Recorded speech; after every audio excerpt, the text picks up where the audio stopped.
حبايب قلب المو، مساء الفل عليكم في حلقة جديدة والكورة مع المو. معلش بقى اعذروني على شويه الكركبه اللي عندي دي، اضطريت اصور لكم السكن النهارده فخليها عليكم المره دي. حلقتنا النهارده يا سيدي عن مباراه النادي الزمالك والنادي الاسماعيلي اللي انتهت بفوز نادي الزمالك بنتيجه 2-0. وعلى عكس العاده النهارده مش هبدا بالكلام عن نادي الزمالك، انا هبدا بالكلام عن نادي الاسماعيلي. سؤال بيطرح نفسه على كل جمهور مصر، الاسماعيلي رايح لفين؟ انا يا سيدي اقول لك الاسماعيلي باللعيبه دي بالمدرب ده بالاداره دي بالوضع الحالي ليه فالدرجه الثانيه تناديه.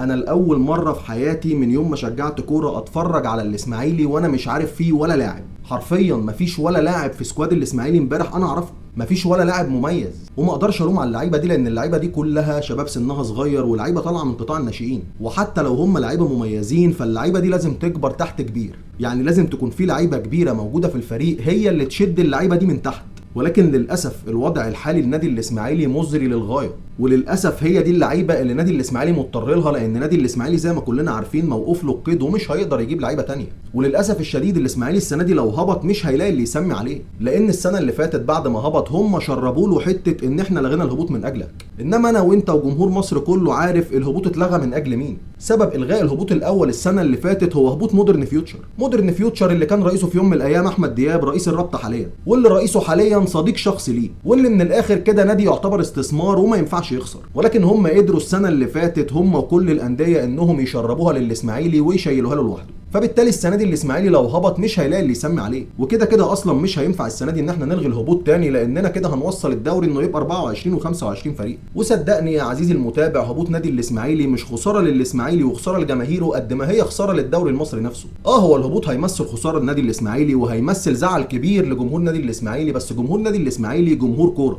يعني حتى لو فريقه هبط لدوري الدرجه الثانيه هو هينزل يشجعه في دوري الدرجه الثانيه. والخاسر الوحيد لجمهور الاسماعيلي هو الدوري المصري الممتاز، لانك انت كده كدوري اللي هتفقد حوالي 35 مباراه بدون جمهور نادي الاسماعيلي، وهيتحول جمهور نادي الاسماعيلي من جمهور دوري ممتاز لجمهور دوري درجه ثانيه زيه زي المحله في يوم من الايام، زي المنصوره، زي سوهاج، زي الانديه الجماهيريه اللي في يوم من الايام كانت ماليه الدوري وكانت كل مطوشه الدوري بجماهير. ولكن في وقتنا الحالي هم اللي موجودين 5 فرق وبيطلع عليهم فرقه او 2 وبيرجعوا ينزلوا تاني، وهم يا سيدي اهلي، زمالك، اسماعيلي، مصري، اتحاد. لانك كدوري مصري على مدار السنين اللي فاتت كلها انت خسرت كل الفرق الجماهيريه، وما تستقلش باي نادي بيمثل محافظه ايا كان صغير، لان على الاقل قوي جمهور المحافظه دي هيفضل وراه يشجعه. احنا مثلا في يوم من الايام شفنا المنصوره بجمهورها، وشفنا سوهاج بجمهورها، وشفنا اسوان بجمهورها، بخلاف غزل المحله وبلديه المحله والمقاولين والترسانه. يا قلب اخوك، المقاولين والترسانه كان ليهم جمهور. انا في الامارات هنا اقسم بالله قابلت راجل كبير اماراتي بساله بتشجع مين في الدوري المصري، قال لي انا كنت بشجع الترسانه. قال لي كنت بشجع الترسانه ايام عزها وايام الكابتن حسن الشاذلي، ولغايه النهارده لما بنزل مصر بروح ازور نادي الترسانه في 100 عقبه. طبعا الكلام ده ايام ما كان الدوري بتاعنا في ناس كتير بتشوفه والوطن العربي كله بيستناه،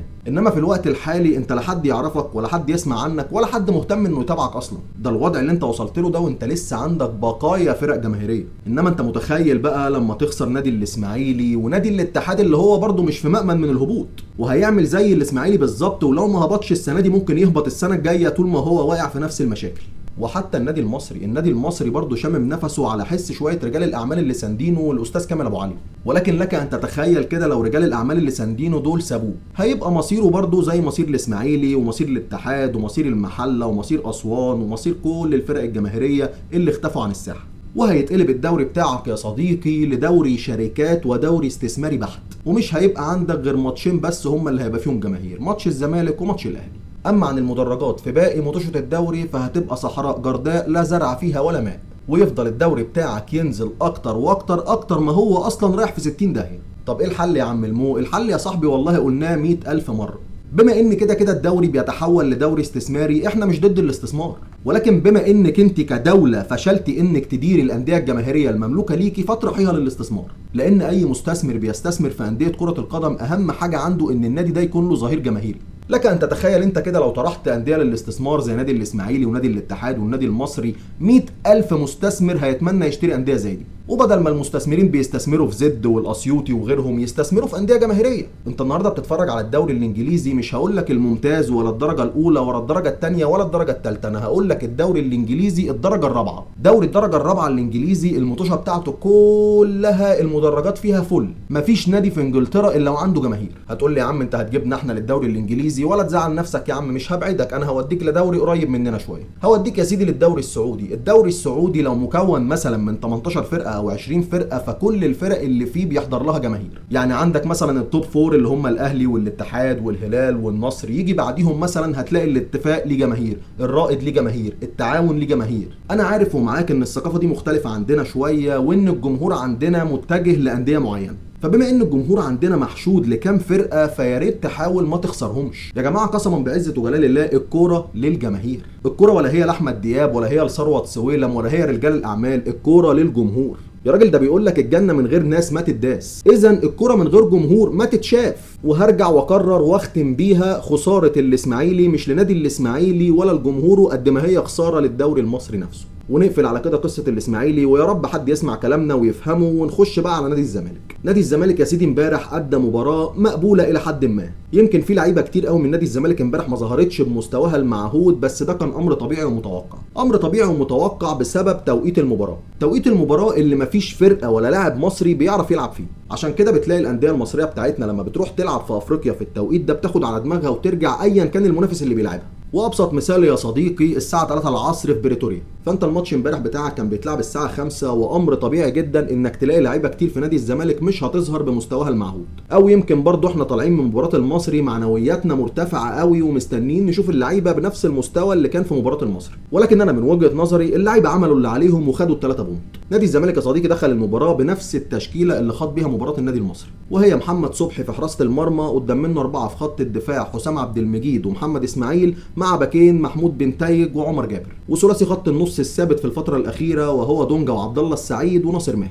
يجي قدامهم جناحين خوان بزيرة وادم كايد مع مهاجم صريح عدي الدباغ. طبعا محمد صبحي امبارح هو بنسبه 90% لم يختبر، ولكن الصراحه والشهاده لله، وزي ما بنقول كل حلقه، محمد صبحي السنه دي مقدم موسم ولا اروع. حرفيا بالاداء اللي بيقدمه حاليا هو اعلى حارس موجود في الدوري المصري دلوقتي. ومش هقول لك بقى حارس مصر الاول وحارس مصر الاوحد، انا بقول لك في الوقت الحالي هو افضل اداء لحارس مرمى داخل الدوري المصري. نيجي بقى قدام منه 2 مساكين حسام عبد المجيد ومحمد اسماعيل. حسام عبد المجيد امبارح هو قدم افضل مباراه ليه خلال الدوري بتاع الموسم اللي احنا فيه دلوقتي، وانا اقصد هنا انه قدم افضل مباراه ليه في الناحيه الدفاعيه. اما حته الخروج بالكوره دي فاحنا خلاص عرفنا وايقنا وبصمنا بالعشره ان الحته دي مش بتاعت حسام عبد المجيد.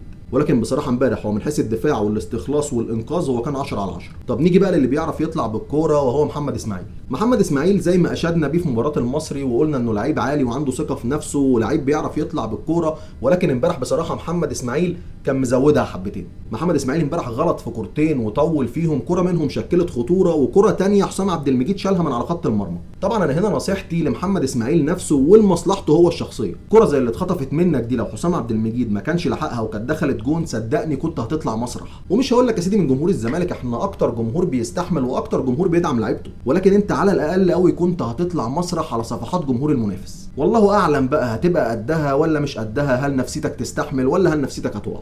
فليه اصلا انت تحط نفسك في الخانه دي وتحط نفسك في الحته دي وانت ممكن ما تستحملهاش؟ بلاش مجازفه، العب السهل، احنا عارفين انك مهاري، عارفين انك بتعرف تطلع بالكوره، بس خليك دايما في المضمون لانك اخر لاعب في الملعب. ودي يا قلب اخوك والله نصيحه ليك انت شخصيا، امبارح عدت منك على خير، وارد في ماتش تاني ما تعديش. يعني امبارح اللي خطف منك الكوره كان لعيب صغير في السن من ناشئين نادي الاسماعيلي، انما انت الماتش اللي بعد الجاي عندك الاهلي، لو لعيب من الاهلي خطف منك كوره زي دي مش هيسمي عليك. فاتمنى تكون وصلت لك المعلومه، والحمد لله ان هي جت في ماتش على قده وعدت على خير. نيجي بقى لجوز الباكات ومحمود بنتايج. محمود بنتايج امبارح قدم اداء يعتبر مقبول، مش هو محمود بنتايج اللي احنا عارفينه، بس في نفس الوقت الراجل عمل اللي عليه، وزي ما بقول لك احنا خدنا ال3 بونت بقى اللي مجهود. نيجي بقى للناحيه الثانيه وعمر جابر. عمر جابر اللي ما لحقش يا عيني يتهنى بالجون اللي جابه الماتش اللي فات والتالق اللي كان فيه، ولكن النهارده بيخش عليه لاعب من لعيبه الاسماعيلي بيتسبب له في اصابه، حتى وقتنا هذا احنا مش عارفين ما مدى خطوره الاصابه اللي عنده، بس ان شاء الله تكون كدمه بسيطه وتعدي على خير. بس الغريب بقى في الموضوع يا صديقي ان التدخل تسبب في اصابه عمر جابر،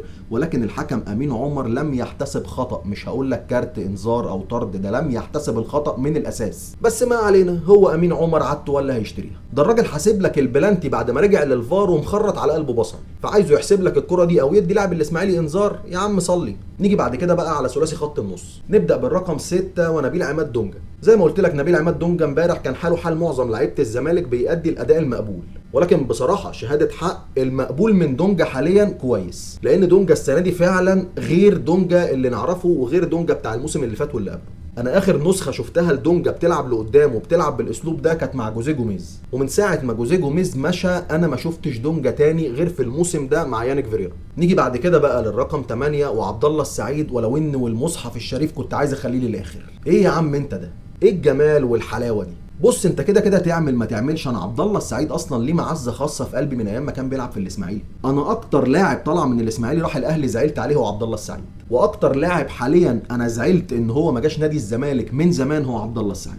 عبد الله السعيد حرفيا امبارح كان بيعمل كل حاجه في الملعب، كان بيلعب الجناحات ويلعب في العمق ويلعب في نص الملعب ويرجع يغطي في خط الظهر، كل ده يا قلب اخوك وهو عنده 40 سنه. طب بص انا هعمل لك مقارنه صغيره كده، ولا اقول لك بلاش مقارنه عشان ما حدش يضحك علينا، بس انا هجيب لك مثل يا صديقي لاعظم لاعب فضل في الملعب لسن 40 سنه. مين اعظم لاعب فضل في الملعب لسن 40 سنه؟ هو طبعا كريستيانو رونالدو. اتفرج النهارده على رونالدو مع النصر. رونالدو مع النصر حرفيا بيلعب بالخبره، وبيلعب في التلت الامامي بس عن طريق الخبره وعن طريق الفينش الجيد بتاعه. يعني هو راجل كده من الاخر واقف في التلت الامامي يلعبك بالخبره ويفنش قدام الجون. ولكن لما يبقى عندك لاعب عنده 40 سنه بيلعب في الثلاث خطوط بتوع الملعب، عبد الله السعيد حرفيا هو ظاهره كرويه اقسم بالله تستحق الدراسه. اي لاعب في مصر سنه صغير عايز يكمل في الملاعب لسن كبير يشوف عبد الله السعيد بيعمل ايه ويعمل زيه.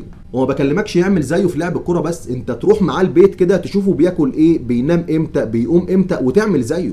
حط لي بقى كل اللي قلناه على عبد الله السعيد ده على جنب وتعالى نماخدك في حته تانية. عبد الله السعيد يا قلب اخوك عنده حاسه سادسه، مفيش لاعب في مصر عنده الحاسه دي غيره. عبد الله السعيد هو اللاعب المصري الوحيد اللي بيتوقع الكوره قبل ما تخرج من رجل المنافس، والحته دي عايز اقول لك ان اخر واحد كان بيعملها هو محمد ابو تريكه، ومنذ اعتزاله احنا افتقدنا الموضوع ده تماما. وتعالى اما اوريك حته كده في ماتش امبارح تثبت لك الكلام اللي انا بقوله. امبارح يا قلب اخوك في اللقطه دي وفي الدقيقه 18 الكوره قبل ما تطلع من رجل لاعب الاسماعيلي عبد الله السعيد توقع الكوره رايحه فين. يعني لاعب الاسماعيلي لعب الكوره، عبد الله السعيد هو اول لاعب في الملعب يتوقع الكوره ويروح لها وياخدها قبل لاعب الاسماعيلي. يعني لاعب الاسماعيلي اللي المفروض يستلم الكوره من اللاعب زميله اللي بيتدرب معاه كل يوم والمفروض فاهمين بعض، اللاعب ما فهموش وعبد الله السعيد هو اللي فهمه. وخد بقى من الحالات دي كتير وراجع المطوشه اللي فاتت لعبد الله السعيد، لان الحالات دي بتتكرر في كل ماتش، ولكن انا واحد من الناس مش تخصصي قوي ان انا احصر لك الحالات، هتلاقي في ناس تانية تقدر تعمل الموضوع ده اكتر مني. ولكن يا عم سيبك من اللي فات وركز مع عبد الله السعيد الفتره اللي جايه وشوف الحته دي في عبد الله السعيد وانت هتعرف انا بتكلم عن ايه.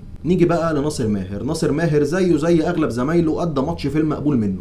طبعا كلنا طالعين من ماتش المصري اللي ناصر ماهر قدم فيه اداء عالي قوي، مستنيين نشوف ناصر ماهر الماتش ده بنفس المستوى. بس ارجع واقول لك برضو ان ناصر ماهر هو ادى اداء في المقبول، ولكنه تخلص من مشكله كبيره جمهور الزمالك كله كان بيشتكي منها، وهي مشكله الانانيه المفرطه عند ناصر ماهر وانه بيلعب لنفسه. الا ان ناصر ماهر الماتش اللي فات والماتش ده بيلعب مع زمايله تخلص من الحته دي بشكل كبير. ومن ناصر ماهر بقى ننتقل على ناحيه اليمين ونخش على عمي وعم عيالي خوان بزيرة. عايز اقول لك ان خوان بزيرة امبارح الماتش اللي عمله هو يعتبر اقل ماتش لخوان بزيرة خلال الدوري الموسم ده، ولكن هو ده بقى اللعيب الكبير اللي حتى في اقل ماتشاته يقدر يصنع لك الفارق. يعني خوان بزيرة امبارح في اقل ماتش ليه هو اللي بيتسبب لك في البلانتي اللي بتجيب منه الجون الاول واللي بيفتح لك الماتش، وده بقى ميزه اللعيب المهاري، اللعيب اللي مش زيه زي اي لاعب. ده بخلاف طبعا اصلا ان احنا عرفنا بعد المباراه ان خوان بزيرة جدته ماتت وهو عارف الخبر قبل الماتش. يعني الراجل اصلا كتر خير اهله انه قدر يلعب الماتش. نيجي بقى للناحيه الثانيه واخونا ادم كايد.